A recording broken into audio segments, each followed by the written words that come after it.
절세에 반하다. 세무 기초 상식. 해외 구매 대행업 세무 기초. 상대적 적은 자본금으로 사업을 시작할 수 있어 많은 관심을 받고 있는 해외 구매 대행업.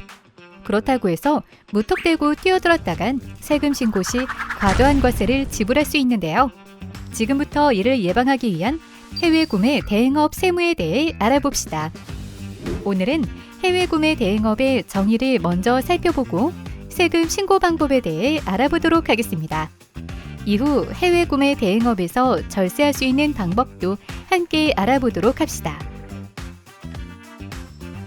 해외 구매 대행업 정의. 해외 구매 대행업은 국내 소비자를 대신해 물품을 구입하고 배송을 대행해주는 온라인 사업입니다. 정의에서 알 수 있듯 해외 구매 대행업의 가장 큰 특징은 일반적인 도소매업처럼 상품을 매입하여 판매하는 것이 아닌 해외 상품을 단순 구매 대행해주는 서비스업이라는 점입니다.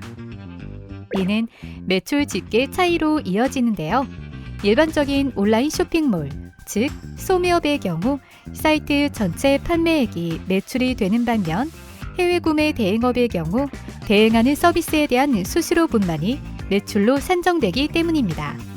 그러나 국세청에서는 일반 쇼핑몰과 동일하게 전체 판매액을 기준으로 매출을 인식하는데요. 이처럼 매출액에서 혼돈이 올 수 있는 만큼 해외 구매 대행업으로 인정받기 위한 요건을 반드시 지켜주셔야 합니다. 하나, 해외 물품이 국내에 통관될 때 국내 구매자 명의로 통관되어 구매자에게 직 배송되어야 한다. 둘, 국내에 창고 등 보관 장소가 없고 별도로 재고를 보유하지 않아야 한다. 셋, 판매 사이트에 해외 구매 대행임을 명시한다.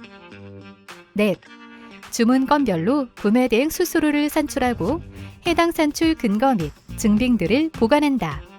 즉, 해외 구매 대행업은 부가가치세 소명 문제를 예방하고 증명하기 위한 평소 꼼꼼한 관리가 중요하다고 볼 수 있습니다. 그러나 이를 모르고 전체 매출액으로 세금 신고를 진행할 경우 과다 납부한 세금에 대해 가산세가 부과될 수 있으니 반드시 주의해 주세요. 해외 구매 대행업 세금 신고 방법. 본격적인 세금 신고에 앞서 세금 신고 전 사업자 등록이 통신 판매업, 해외 직구 대행업인 525105 업종 코드로 등록되어 있는지 확인해 주세요. 525105 코드로 등록하면 세무서의 소명 요청 감소, 부가가치세 신고 및 종합소득세 신고 시 보다 간편하게 처리 가능한데요. 통신 판매업 신고 여부와 관계없이 영리의 목적으로 국내 소비자를 대리하여 반복적인 해외 물품을 구입하고 배송을 대행하는 경우 사업자 등록 및 세금 신고 납부는 세법에서 규정하는 의무이니 반드시 확인 부탁드립니다. 해외 구매 대행 세금 신고는 크게 부가가치세와 종합소득세 신고로 구분됩니다.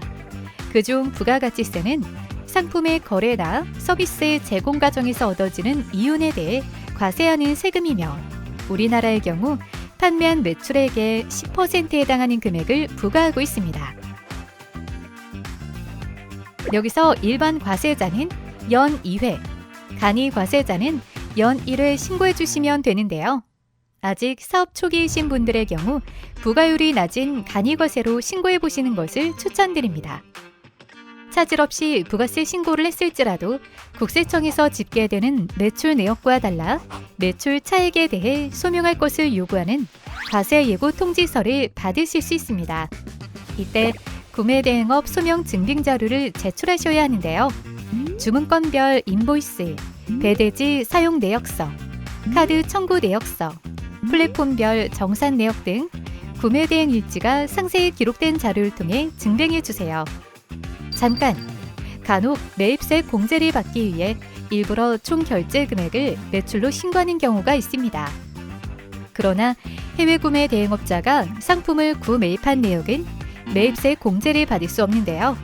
매입세 공제를 받으려다 오히려 총 결제 금액에 대한 과도한 부가가치세가 부과될 수 있으니 주의하시길 바랍니다.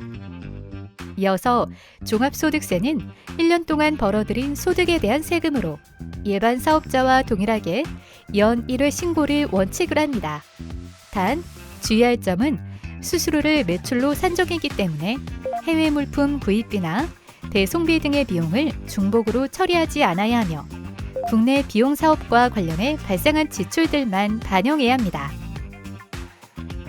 해외 구매 대행업 절세 팁. 절세를 위한 가장 기본적인 사항은 기장 작성입니다. 기장이란 간편장부나 복식부 기장부를 작성하는 것을 말하는데요. 사업과 관련한 영수증 등의 증빙 서류를 근거로 거래 내용을 모두 장부에 기록하는 것입니다. 장부 작성이 왜 절세의 기본 사항일까요? 바로 지출한 비용을 인정받을 수 있기 때문입니다. 장부를 작성할 경우 매출과 손해에 대한 부분이 명확히 나타나고 실제 소득에 대해 정확히 집계되어 그에 따른 정확한 세금 부과가 이루어지는데요.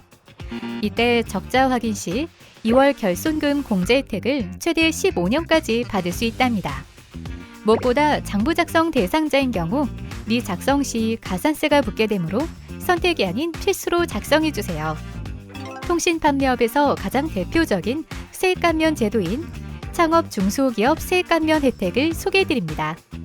창업 중소기업 세액감면은 업종, 창업지역, 대표자의 나이에 따라 소득세나 법인세 50에서 100%까지 5년간 감면해주는 제도인데요. 창업 중소기업 특별세액 감면 대상 업종을 최초로 창업하는 경우 소득세나 법인세 감면이 적용됩니다. 특히나 지역 균형 발전을 위한 수도권 과밀 억제 권역 외 창업 요건을 만족할 경우 최대 100% 전액 감면 받을 수 있으니 정확한 권역을 확인하시길 바랍니다. 초기 창업자 외에도 소득세나 법인세가 큰 중소기업을 위한 중소기업 특별세액 감면 혜택이 있습니다. 그 중에서도 소기업이냐 중기업이냐에 따라 감면 혜택이 달라집니다. 앞서 살펴본 바와 같이 구매 대행업의 경우 수수료를 매출로 인식하기 때문에 중소기업 특별 세액 감면에 소기업 대상에 해당할 가능성이 높지만 이를 몰라 감면 혜택을 받지 못하는 경우가 많습니다. 즉, 내게 해당하는 감면 혜택을 꼼꼼히 살펴보고 소득세 신고 시 놓치지 말고 신청해 주시길 바랍니다.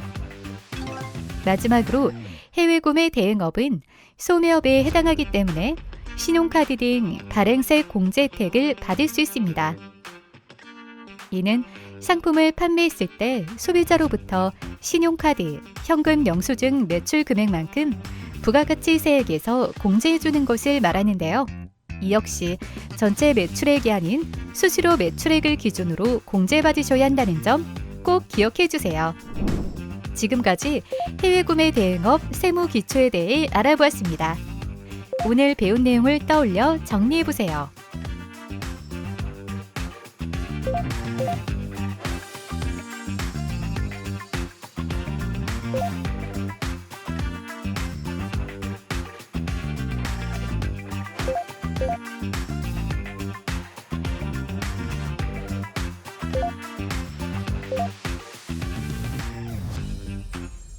세무에 대한 올바른 이해와 준비는 성공적인 비즈니스 운영에 도움이 됩니다. 정확히 알고 사업에 도전하세요.